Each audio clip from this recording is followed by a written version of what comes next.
アイシャ・アッターが彼女を喜ばれますようにの伝承です。彼女は次のように述べました。ある日、アッターの死と、彼にアッターの平安と祝福あれが私の部屋の入り口におられるのを見ました。その時、エチオピア人たちがモスクで、槍投げの演舞をして遊んでいました。アッターの死と、彼にアッターの平安と祝福あれはご自身のマント、リダーで私を隠してくださり、私は彼らの遊びを、肩越しに眺めていました。また、イブラーヒーム・ブン・アルムンジルが伝えた別の経路の伝承によれば、アーイシャは次のように述べています。私は預言者、彼にアッターの平安と祝福あれを見ましたが、その時エチオピア人たちは槍、腹場を使って演舞をしていました。サヒーフ・アルブハーリー第454番。サヒーフ・アルブハーリー第455番。ハディースの解説。預言者ムハンマド、彼にアッターの平安と祝福あれは、信徒の母である妻アイシャ、アッターが彼女を喜ばれますようにを深く愛しておられました。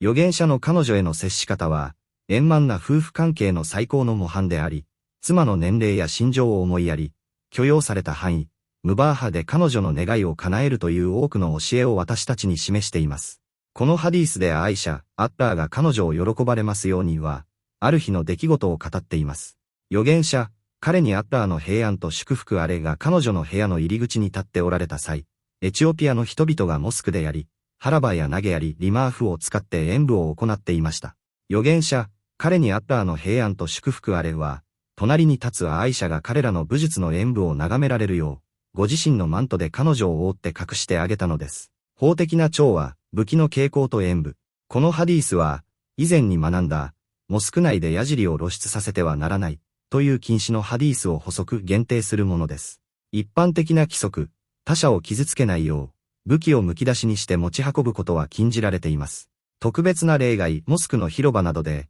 ジハード、聖戦の訓練や準備を目的として武器を使った演舞を行うことは許容されています。このハディースから得られる教訓と利点。預言者の高潔な人格、家族に対する優しさ、寛容さ、そして良好な夫婦関係の維持。アーイシャの説、預言者、彼にアッターの平安と祝福あれがいかに彼女を大切にされ、その地位が高かったかを示している。武術訓練の推奨、ジハードへの備えや身体の強化につながる場合、モスクの広さがあれば、そこで武器を用いた演舞を行うことは許される。女性の視覚的容認、性的な欲望を伴わず、一般的な光景として女性が男性、演舞者や礼拝者などを見ることは許容される。ただし、特定の個人を執拗に眺めたり、欲望を持って見たりすることは禁じられている。男性が女性を見ることは、男性側の欲求がより強いため、さらに厳しく禁じられている。適切な隔離の維持、アーイシャは遠くから眺めており、預言者のマントで守られていた。男性たちの中に混じったわけではなく、男性側からも彼女は見えていなかった。現代の娯楽との違い、このハディースを、現代の男女が混在する不適切な娯楽や、無益な遊びの正当化として利用することはできない。ここで行われていたのは、あくまで、有益な武術の訓練であり、厳格な規律と遮蔽、ヒジャーブの下で行われていた。